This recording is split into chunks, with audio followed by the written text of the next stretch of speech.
Well, good morning, everyone. And thank you all very much for joining us this morning here in Forest Park as Illinois sits on the precipice of opening COVID-19 vaccination appointments to all residents 16 years of age and over. Let me also welcome the Illinois Department of Public Health Director, Dr. Ngozi Ezike, Cook County Board President Tony Preckwinkle, Cook County Health CEO Israel Rocha, Kane County Board Chair Corinne Pirog, and Representative LaShawn Ford, all of whom have played a critical role in our all-hands-on-deck COVID-19 vaccination effort. I also want to thank Mayor Hoskins for hosting us here in Forest Park and for his welcoming this vaccination center, which we opened not too long ago, and now are vaccinating thousands more than we were even at the very beginning of this facility. Folks, I'd like to ask us all to take a moment to think back to where we were just 1 year ago. On April 8th, 2020, 14,700 people in the United States had died from COVID-19, about 500 Illinoisans among them. The vast majority of states of every political stripe had implemented a stay-at-home order. Americans were banging pots and pans at dusk in gratitude for our healthcare heroes, hanging signs of love in nursing home windows, volunteering to deliver groceries for those most vulnerable. We showed up for one another. And experts the world over said it would be perhaps overly optimistic for us to see a vaccine to protect against COVID-19 even perhaps 18 months later. But the science has been there all along, waiting for the right disease to battle. The vaccines work, and they're saving lives, and they're protecting those who get vaccinated. The researchers and doctors met the moment, and we are grateful. Today, about 1 year from the beginning of the pandemic, the state of Illinois alone has administered over 6.7 million doses of vaccine. 73% of our seniors and 42% of our 16 and over population has had at least one dose. 25% of our adult population has been fully vaccinated. And as of this morning, I'm told that we're on track to break a statewide single-day vaccination record. We have everything we need to get to the other side of this crisis as vaccine shipments increase and more Americans are ready to be vaccinated. Starting Monday, every Illinoisan 16 and over, no matter where they live or where they work, will be eligible to access these life-saving COVID-19 vaccines. Weeks ago, we set our sights on April 12th as the date for every county receiving vaccine from the state to open to full eligibility. And I am so proud that all 101 counties plus suburban Cook County have met that timeline. As a reminder, even with improved vaccine shipments, patience continues to be the watchword here.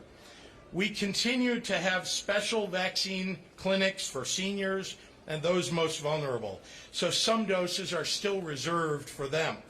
But it is important that we begin to address the whole population, because the danger of the new variants spreading means that we want every dose to get into arms as soon as humanly possible.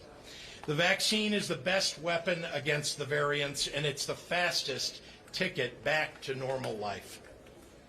In an effort to prioritize our highest demand counties, I'm proud to announce that as we move to universal adult eligibility, we are opening up 150,000 new first dose appointments next week alone for our 11 state-supported mass vaccination operations in Cook and the Collar counties, and area pharmacies open to any Illinois resident. That's on top of tens of thousands of newly available appointments at hospitals and local county sites and other mass vaccination sites throughout the region. Those appointments will open in the coming days, and many more will come after that. And it means that we'll be delivering 250,000 doses next week in Cook County and the Collar counties alone. Again, even with all of these new appointments, there will not be enough vaccine in week 1 to get everyone that wants to be vaccinated a dose. But vaccine doses will be arriving more quickly than ever before, and the public health system is doing everything in its power to get these vaccines into the arms of our residents as quickly as the federal government can deliver them. We have not only expanded appointments available, we've also increased the number of vaccination sites. As of today, we have more than 1,000 COVID-19 vaccination locations across the state of Illinois. That includes 20 large National Guard mass vaccination operations, sites at Costco, CVS, Walgreens, Hy-Vee, Walmart, Kroger, Mariano's, and Jewel-Osco, and others, as well as many independent pharmacies, federally qualified health centers, clinics, hospitals, and the 96 of our 97 local health departments who receive vaccine allocated by the state of Illinois. We also have dozens of mobile teams reaching into underserved communities, one-stop shop teams supporting rural communities, rapid response teams targeting areas with outbreaks, and state sites aimed at improving the vaccination rates of certain select counties. We can find, all of you can find the site closest to you at coronavirus.illinois.gov. And if you don't have a computer or you just prefer the phone, please dial 833-621-1284. That is a statewide hotline if you want to get a coronavirus vaccine appointment.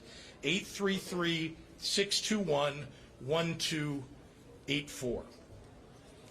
Our fight to stay safe and protect ourselves isn't over, but with each day and each dose, we move closer and closer to putting this pandemic to an end. In the meantime, I encourage all Illinoisans to mask up, to keep helping each other out, and we will get through this together. So thank you, and with that, I'd like to turn it over to a leader who has given her all, each and every day, to save lives and keep us safe. Someone that I am so proud to call our IDPH director, Dr. Ngozi Ezike. Doctor.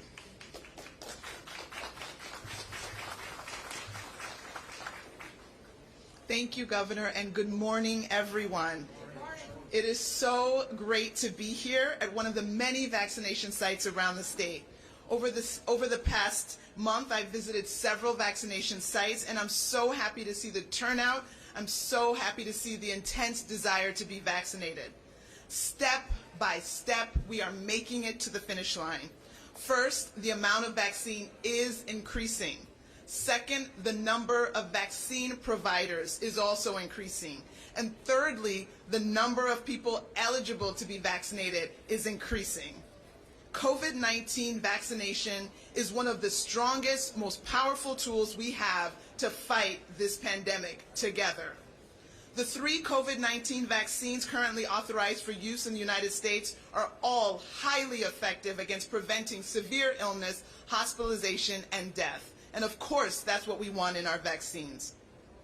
In looking at the COVID-19 hospitalizations since this January, of the more than 2.5 million people who are fully vaccinated, we see that only 72 were hospitalized with COVID-19.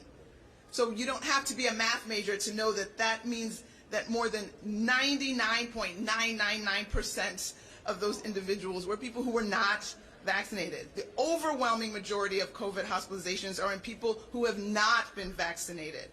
And unfortunately, there are many people who are not vaccinated, and we're all working on that. And so we are seeing the number of people in the hospital with COVID-19 grow now. On March 12th, about 1 month ago, there were under 1,100 people in the hospital with COVID-19. Yesterday, reported almost 1,800 people in the hospital. And this goes hand in hand with the number of rising cases. On March 15th, we reported 782 cases.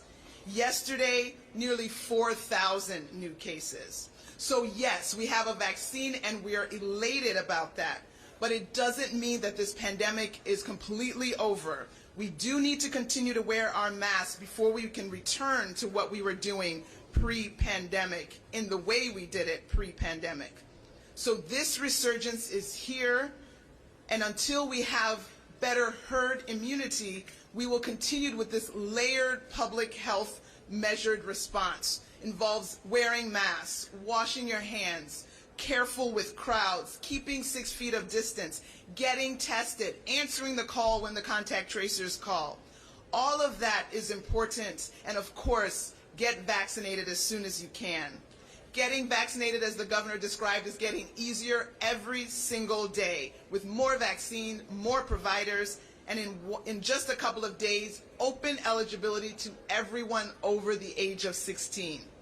And speaking of providers, I have to give a super special shout out to all the local health departments and our state health department.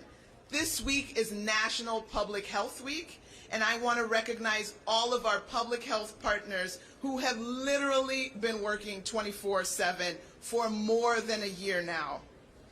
If you could, if you would, please reach out to your local health department, reach out to any public health official that you know, and say thank you. It has been a rough road for public health leaders, and any kind word these days can make all the difference and would be so much appreciated. Let's continue working to end this pandemic. We need to cross that finish line altogether, and it's only a few steps away. Get vaccinated for yourself, for your friends, for your family, for your community, so that we can all get back to doing what we love, how we love to do it. Thank you for your continued support. We will be all in Illinois. Buenos días. Me da mucho gusto estar en uno de los sitios de vacunación del estado. Durante el mes pasado visité varios sitios de vacunación y me dio mucha alegría ver a tanta gente con el deseo de vacunarse. Paso a paso nos dirigimos a nuestra línea de meta. Primero, la cantidad de vacunas está aumentando. En segundo, el número de proveedores de vacunas está aumentando. En tercer lugar, está aumentando el número de personas elegibles para vacunarse. La vacuna COVID-19 es una de las herramientas más sólidas que podemos utilizar para luchar juntos contra esta pandemia. Las 3 vacunas autorizadas para uso en Illinois son altamente efectivas contra enfermedad grave, hospitalización y muerte. Desafortunadamente, una vez más, estamos viendo que la cantidad de personas en el hospital con COVID-19 continúa aumentando. El 12 de marzo, casi hace un mes, había 1,082 personas en el hospital con COVID-19. Hoy informamos 1,798 personas están en el hospital con COVID-19. Este coincide con el aumento de casos que estamos viendo. El 15 de marzo se reportaron 782 casos. Ayer se reportaron 3,790 nuevos casos de COVID-19. El hecho de que tengamos una vacuna no significa que no tenemos que usar nuestras máscaras y podemos volver a lo que estábamos haciendo antes de la pandemia. Estamos viendo un resurgimiento. Debemos continuar con las medidas de salud pública. Use una máscara, evite grupos grandes, mantenga una distancia de 6 pies, hágase la prueba si participó en reuniones y vacúnese lo más pronto posible. Esta semana es la Semana Nacional de Salud Pública y quiero reconocer a todos nuestros socios de salud pública que han estado trabajando literalmente las 24 horas del día, 7 días de semana por más de un año. Tenemos que trabajar juntos para poner fin a esta pandemia. Necesitamos cruzar juntos esa línea de meta y está a solo unos pasos más de distancia. Vacunate por ti mismo, por tu salud, por tu familia, por tu comunidad y para que todos podamos volver a lo que nos encanta hacer. Muchísimas gracias para tu apoyo. And with that, I am so delighted to turn the podium over to President Tony Preckwinkle.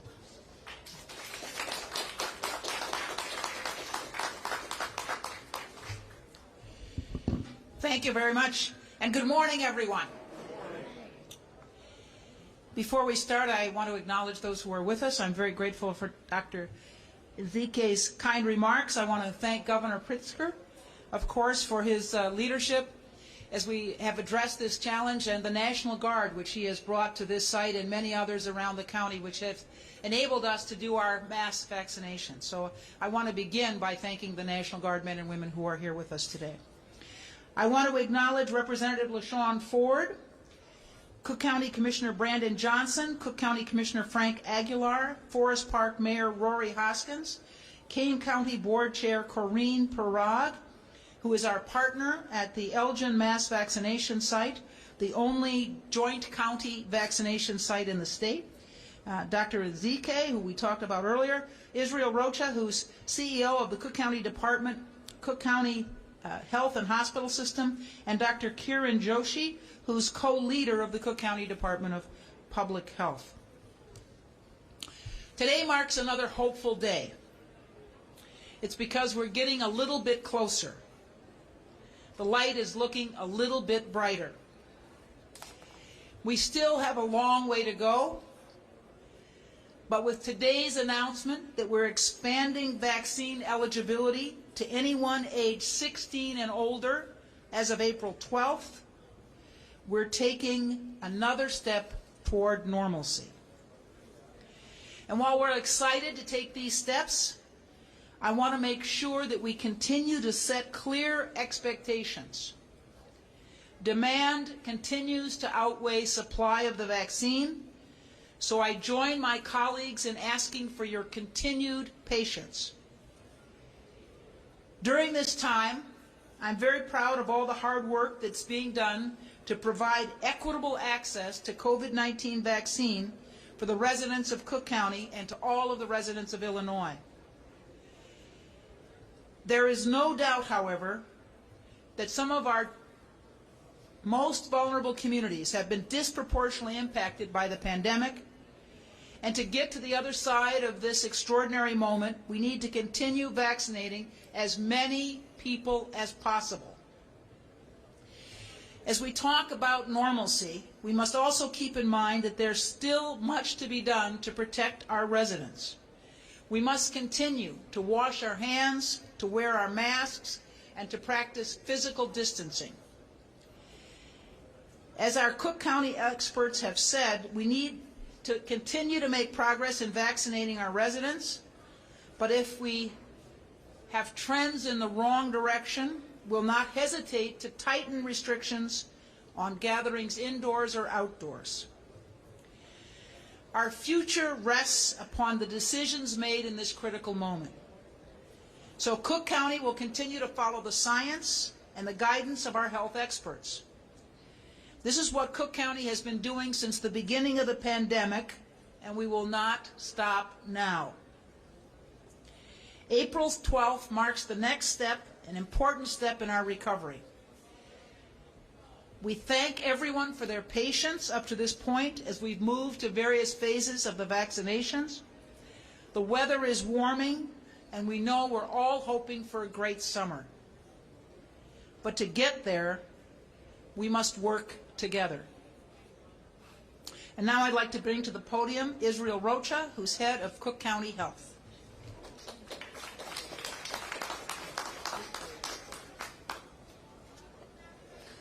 Good morning, everybody. Thank you, Governor Pritzker, President Preckwinkle, all the elected officials who are joining us today as we ready our sites to open for the final phase to welcome all individuals across suburban Cook County and the surrounding areas to our mass vaccination sites. It was just 3 weeks ago that we opened this site, and since then we've already provided 31,000 vaccines here at this one location. Each week our volumes increase as we make more and more progress. On February 19th, we hit our goal of 100,000 vaccines administered through our Cook County mass vaccination sites. On March 18th, barely a month later, we reached over 250,000 doses. We hit 300,000 a week later, and already this week we have hit 400,000 and on our way to administering our goal of over 1 million doses administered here in suburban Cook County and service to everyone in our surrounding communities. And while these are important milestones, we have a long way to go. There are millions of people who want the vaccine. We ask for your continued patience, but we do give examples that our pace is quickening. We have over more than 1.2 million individuals registered on our website still waiting to be able to get a vaccine, and we expect that we will move and increase this number as we move into the next phase. The number will continue to increase. Many people are making the decision to get vaccinated, and we know that others are waiting to see how their friends and family will tolerate it. But we want to remind everyone that this is a very personal decision. We ask you to get the information, get the facts, and rely on facts and science to make your decisions to protect yourself and your family. One that some people will make quickly and others will take more time. It is a decision that we know is one of the things that we need to make personally. And research suggests that one of the biggest concerns are the side effects. So please allow us to reiterate what physicians across the country are saying. While you may experience arm soreness, a headache, fever, chills for 24 hours, the side effects of the vaccine are far better and much more mild than having the COVID experience. For those of you who have been at all of our openings, you've heard us say this is a marathon, not a sprint. We do want to give demonstration that the pace is quickening. We continue to be here, and as we said always, we will be here with you throughout the duration until the last person who wants a vaccine has been able to receive it. We're not going anywhere, and we will continue to be your partners as we help to bring an end to the COVID-19 virus. Next, it is my pleasure to bring forward our partner in vaccination in one of our new joint sites, and to bring forward Kane County Chair Kirog to please come forward. Thank you.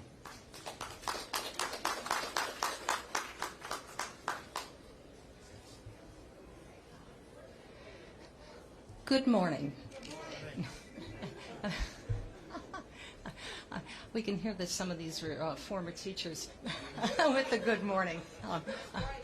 I'm Corinne Pirog, and I'm the newly elected board chair from Kane County, which is about maybe 30 miles west of here. I represent a county of about 540,000 people. 60% are Caucasian, the remaining are a mixture of Hispanics, Latinx, African Americans, and Asians. It's a family-oriented community, one that appreciates soccer as much as its football, its farms, and its two beautiful big cities, Aurora and Elgin. But we have been impacted very much by the COVID-19 virus. And currently, as we open up our doors and open up our restaurants and open up our communities and our historic sites, we see an uptick in the coronavirus. Now we're at 7.4%. So we're not just on a marathon. We're at a sprint right now to stop it. On March 19th, we opened up our first mass vaccination site, and as of yesterday, we've opened up 2 more. The latest is a really unique, wonderful partnership with Cook County and Kane County at the East Side Recreation Center in Elgin. It sits in Cook County. Kane County will be managing it, and it is in a specific neighborhood that is going to be reaching out to the Latinx and African American community. We're literally going to go knock on their doors to make sure that that population comes through. We've also had amazing partnerships. We've partnered with some of our restaurants who have been closed, and right now they are serving beautiful box lunches to our National Guard support and to our volunteers. The Elgin site is going to be managed by the City of Elgin with volunteers who are going to be helping this out. So we have not only worked with the blessings of the governor and the Illinois National Guard, but we have asked our neighbors, our businesses, and including Pace Bus, to step up and help us out. So we are sprinting. We are running as hard as we can with one more vaccination site ready to be opened up in the next few weeks. And so we'll have 4.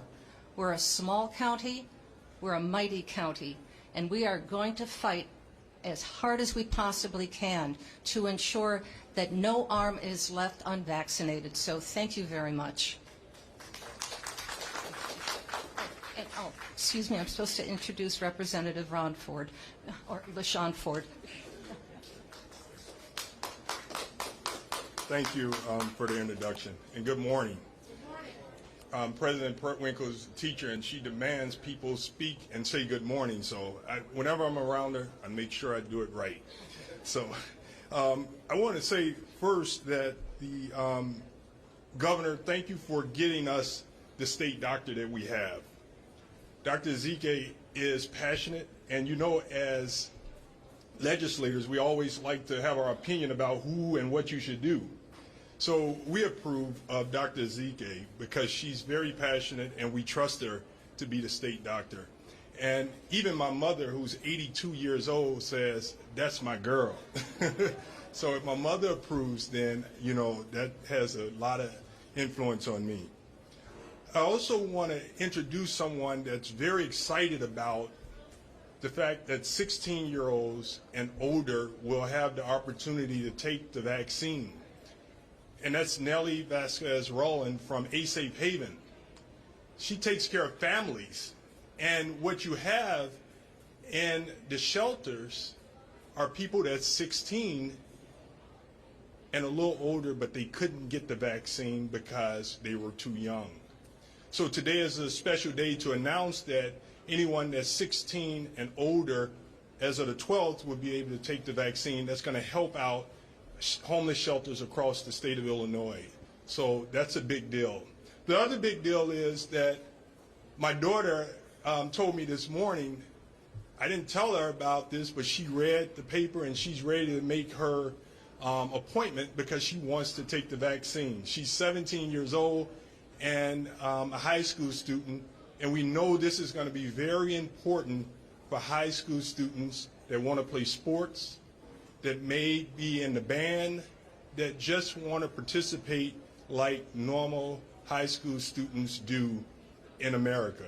And so this is a big day, and we know when students and young people are a part of the process, parents become more a part of the process. So 16-year-olds and older will encourage the parents that's not so sure about the vaccine yet to get it.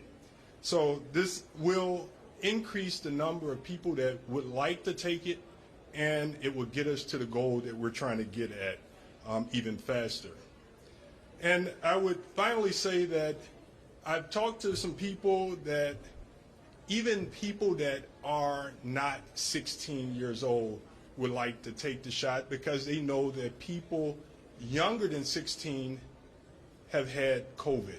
And so I urge our president to do everything that he can to get more vaccines so that everyone in this country that would like to take the vaccine could take it. And with that, I would like to bring back our powerful governor, Governor J.B. Pritzker, to bring it home. Thank you, Governor. Thank you, Representative. Happy to take questions from members of the media. Governor, if you're Craig. opening up to everyone, why allow Chicago to not comply with what everywhere else in the state is doing?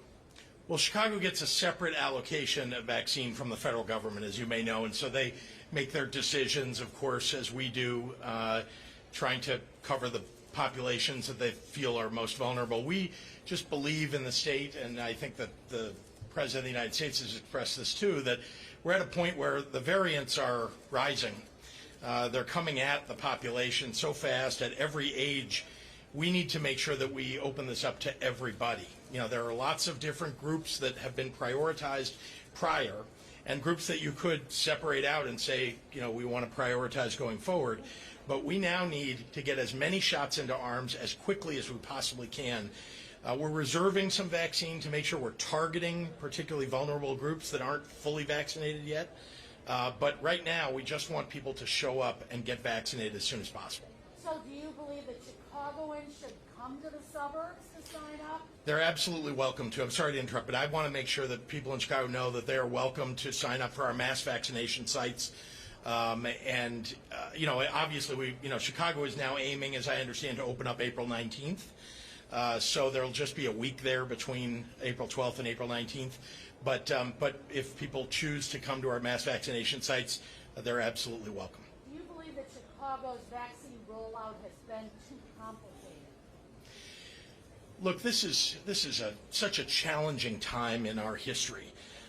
Nobody's ever done this before. No country's ever done this before. This is literally a once in a, I don't know, multi-century or ever situation. It has been challenging for everybody. So all I would say is that the ACIP guidelines that the CDC put forward were complicated to begin with because we didn't have enough vaccine. And we still don't have enough vaccine for everybody all at once. But the significant increase in vaccines has made it now available. If people will be patient, we can make more and more appointments available beginning, and we are, April 12th and beyond. So I think it has been a complicated endeavor for everybody. Governor, can I follow up with just the vaccines? Because there were some problems with Johnson & Johnson that was delaying stuff. Yeah. Is that going to impact your ability to get the more vaccines out? And the second part of that is, are the extra vaccines you talked about, what the president and the CDC announced was 90 million more to help access the other day? Say that last part, I just didn't hear you. The CDC announcing just the other day they're going to make 124 billion available to the entire state. Is that where the extra vaccine is coming from? Yeah, the dollars are different than the vaccine doses, but let me start with the Johnson & Johnson disruption that occurred. Yeah, there were 15 million doses that were manufactured that had to be destroyed. There was a mistake in the manufacturing. The good news is the FDA is very good at this, and so they've caught it long before it ever would come to any of the states. And they've destroyed those doses, and now they've reworked those lines, and they'll be safe. So 15 million doses would have been distributed over some time to the states, and those are lost. Having said that, remember that's from one manufacturer. We have two other manufacturers, and Johnson & Johnson is still manufacturing at another plant and significantly increasing the number of doses available. So again, yes, 15 million doses being lost is a big deal, but at the same time, millions more doses are being added every week to what's being distributed to the state of Illinois and to the rest of the country. So I feel good about the trajectory here.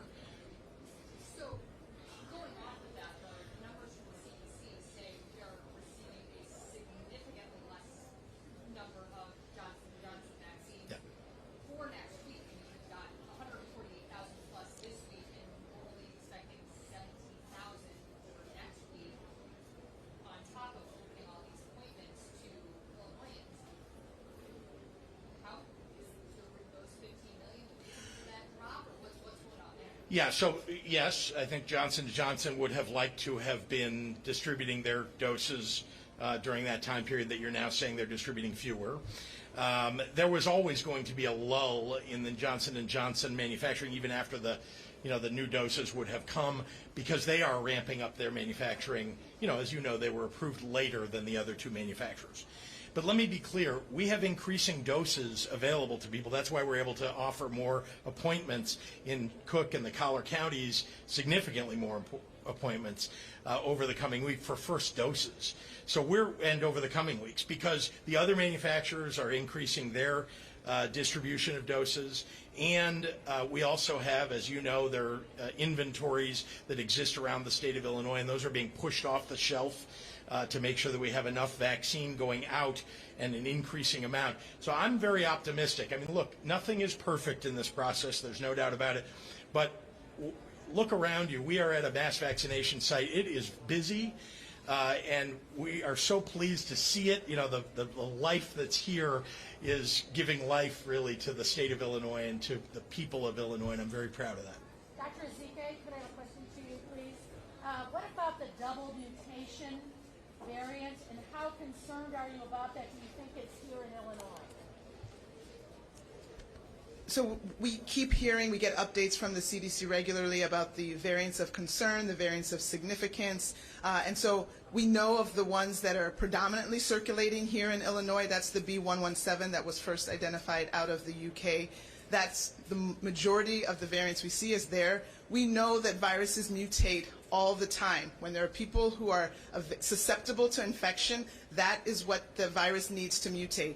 So there are viruses and variants that are going to be happening as well. What we don't know about all of these variants, and that's what we're going to be continually studying throughout this process, is what are the properties of this variant? Is it more transmissible? Will it evade vaccine protection? Will it evade natural protection? So as we continue to sequence the variants, sequence the samples that we have, we will learn more and more. But yes, we know that new mutations will continue to be developed, and with time and research, then we'll be able to figure out what's the significance of these new variants that come on board beyond the kind of established players that we're more aware of now. Can you explain at all, Texas, that opened up and no masks, seem to have less cases right now than we do? I mean, some are saying, okay, go ahead, open it all up, because the states that have are doing quite well. How do you explain that? I think we're very clear that masks work. I don't think you can find a scientist, I don't think you can find any public health expert, I don't think you can find any physician that will refute or try to challenge in any way the efficacy and the import and the usefulness of masks. So I think that debate should be concluded. In terms of where different states are, again, it depends on how many susceptible people you have available to be infected. Potentially they have fewer people available to be infected because they've had more infection. So I don't know the details of Texas. Managing Illinois is plenty enough, but I know that here in Illinois we absolutely will continue promoting, supporting, and telling people to wear their masks as a very important part of this layered public health strategy to keep us safe and get us beyond the pandemic. A couple of questions for President Preckwinkle, if you could.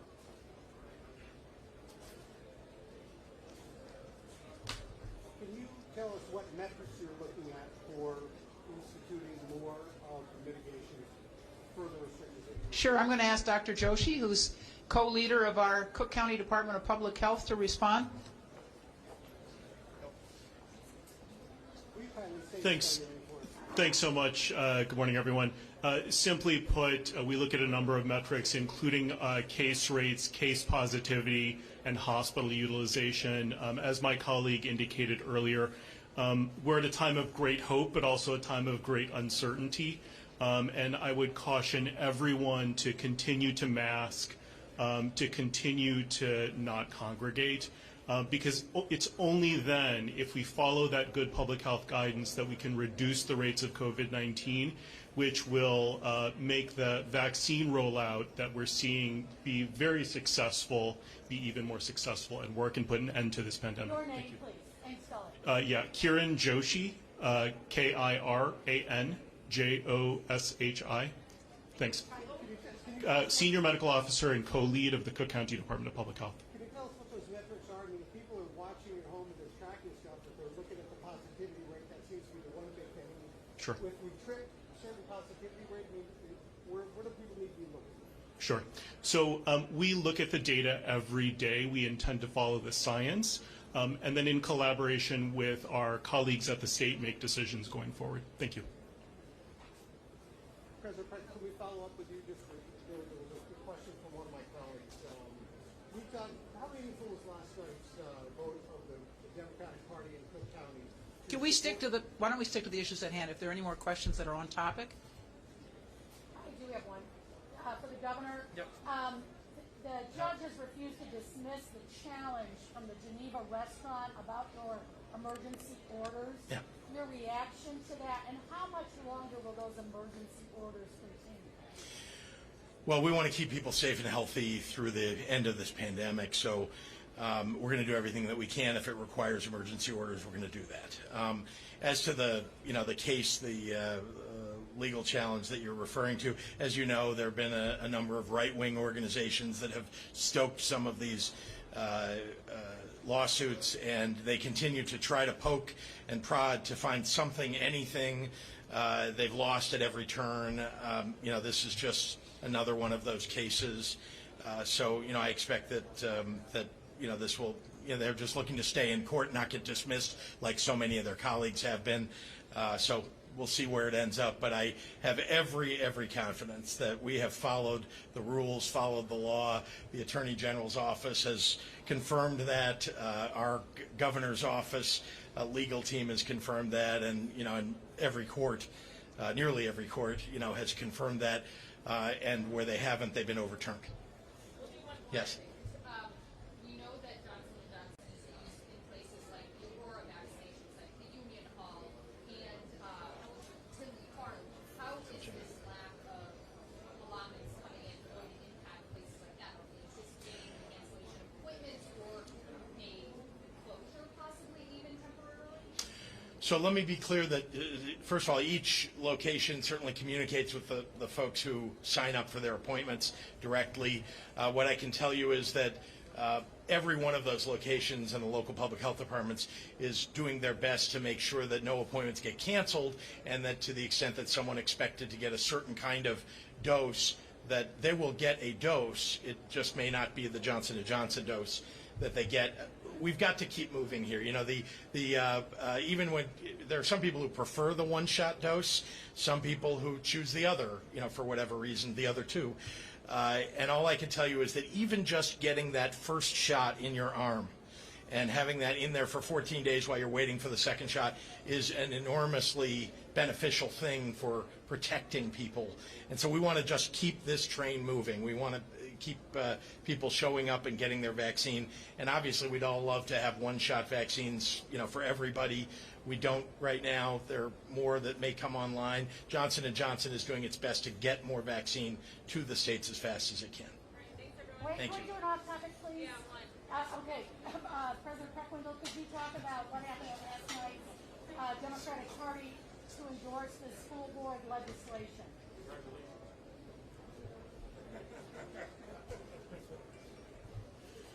Yes, Commissioner Johnson says congratulations.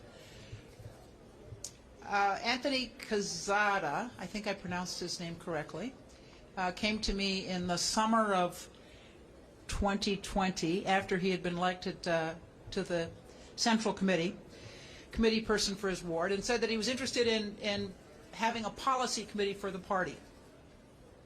And I said, that's a great idea, you chair it. So he put together, among the members of the Central Committee, a policy committee. They came to us in January with a resolution in support of additional stimulus to individuals and families to support folks who are struggling as a result of the collapse of the economy due to the pandemic. So at the January meeting of the Central Committee, we approved a resolution in support of more stimulus. We also approved a resolution that did not come out of the policy committee but came frankly directly from me, related to immigration and our support for reasonable immigration policies in this country. The policy committee met after the January meeting in March, and on the day in which they met, the proposal to have an elected school board in Chicago passed House committee. And they took that up at that meeting, that policy committee meeting, which had been previously scheduled, and voted to support an elected school board unanimously. It came before the Central Committee last night, the report of the policy committee in support of Senator,